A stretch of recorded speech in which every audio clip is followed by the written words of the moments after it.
So simply IC is a curve which shows or which represents all such combinations of two goods, that is good X and good Y, which give the equal satisfaction to the consumer. These will be the keywords for your definition, right? These things need to be mentioned. Okay, now graphically we look at an indifference curve. Again, remember this indifference curve or the ordinal approach says that utility cannot be measured, right? Satisfaction cannot be measured, but the units consumed by the consumer, units of good X and the units of good Y, they are measurable.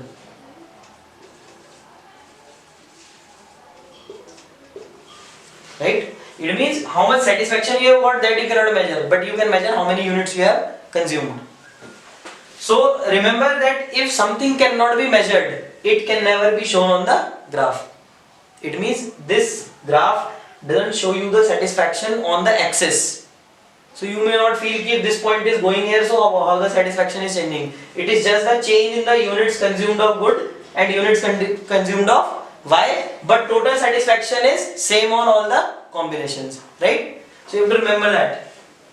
So this is the total satisfaction of an indifference curve. A point A, say 20, 30, any point say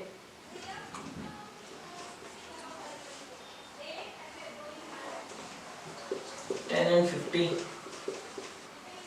It's a combination B. Similarly, any combination C. Say 50, 15. Okay, so here we can see three combinations A, B and C. Just see, if a consumer is in the original state consuming 20 units of X and 30 units of Y, and if he moves on to a second combination, say B, 10 units of good X and 50 units of good Y, only the number of units are changing, but his total satisfaction is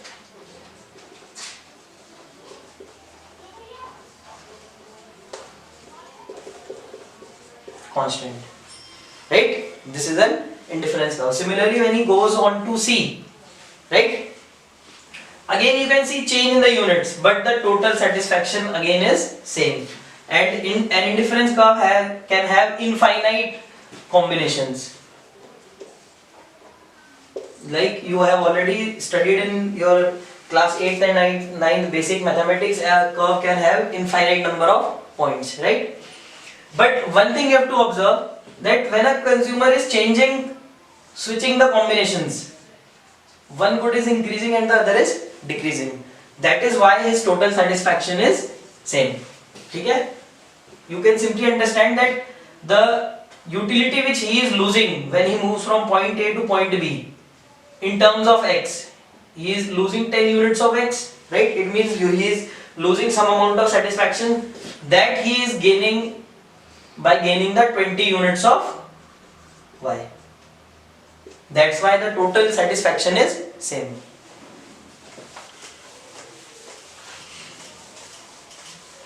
Okay, so now we will move on to the properties of the indifference curve. After understanding the basic meaning of the indifference curve,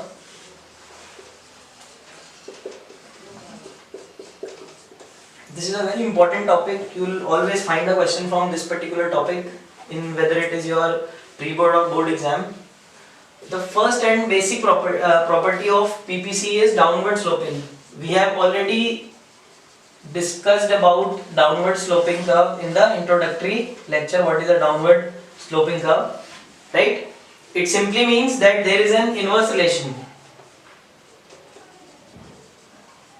between consumption of good X and consumption of good Y.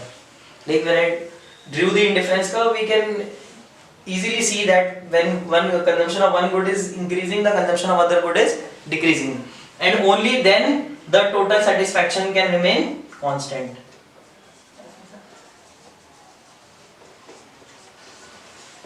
right? Only if one good is increased and other is decreased. Because if you increase both the goods, suppose you increase both the goods, then total satisfaction will also increase. Because more you consume, more satisfaction you will get. Similarly, if you decrease both the goods, again total satisfaction will decrease. But our indifference curve definition says that total satisfaction should remain constant, right? So when you are explaining this property, you have to mention this, that there is an inverse relation between the consumption of good X and good Y, thus the indifference curve is downward sloping. And you have to also explain that logically if we have direct relation between the consumption of two goods, the total satisfaction cannot remain constant, right?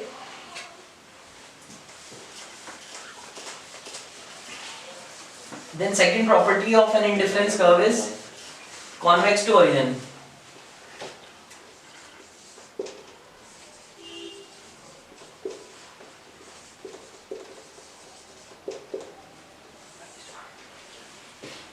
We already know why a curve is convex to origin, that we have already discussed about, but once again, just looking, convexity of a curve depends on the slope of a curve. And when is a curve convex? When its slope continuously diminishes.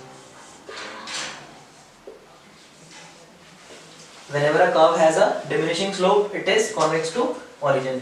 So now we have to understand what is the slope of the indifference curve. Right? As talked about, slope of any curve is delta y by delta x, or it shows you that how one variable changes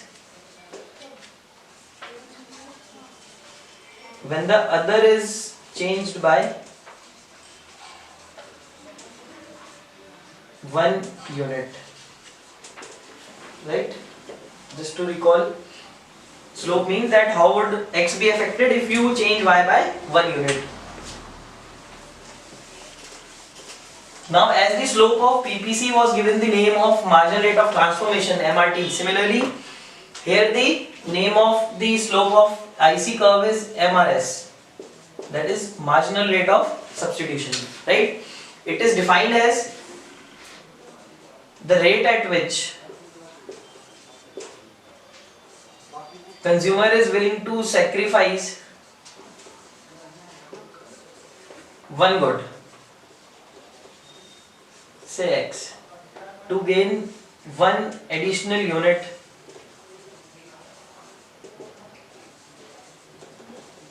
of the other good. Means if I am asked to sacrifice 1 unit of X, suppose I am asked to gain certain units of Y, say 2 units of Y, or say 1 unit of X, then how many units of the other good am I ready to sacrifice, right?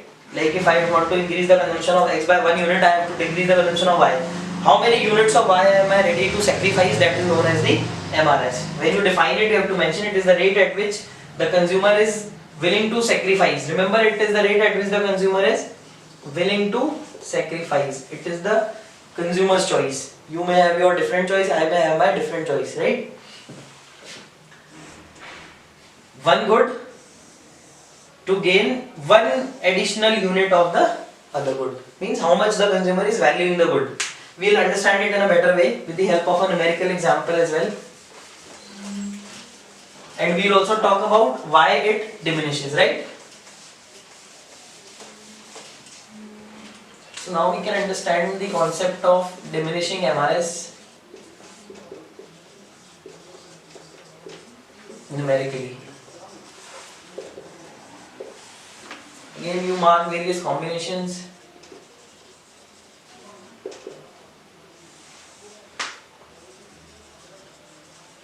Good X,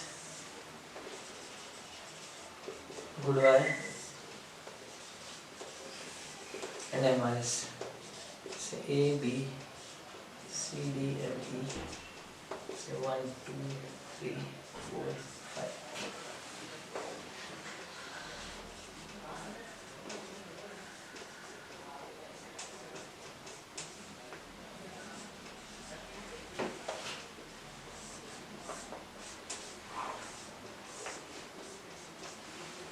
these are the various combinations A, B, C and D, showing you the various units of X consumed and Y consumed. Like as already talked about, MRS is slope, so it is delta change in one good upon the change in the other good, right? So here we see that when I change X by 1 unit, I am willing to sacrifice 6 units, right? First place, so we cannot calculate, so it would be 6:1. Then similarly here 5 units, 5:1, 4:1, 3:1 and 2:1, right? This is the concept of diminishing MRS represented numerically. Again, it is not a rocket science. You may take any, just remember to take change X by 1 unit. You can take any value, 40, 50, any value. Remember, if you are deducting 6, then deduct 5, then deduct 4 and 3, 2, like this, right? Simply you can always plot the diminishing MRS. Now we will study that why this MRS is diminishing, okay? That is another important concept. Why does the MRS diminish? And it is basically dependent on the law of DMU. You have to remember that law of DMU is operative in both the approaches, right? Whether utility is measurable or not, but it declines as you consume more of a good. I told you about the water diamond paradox, right?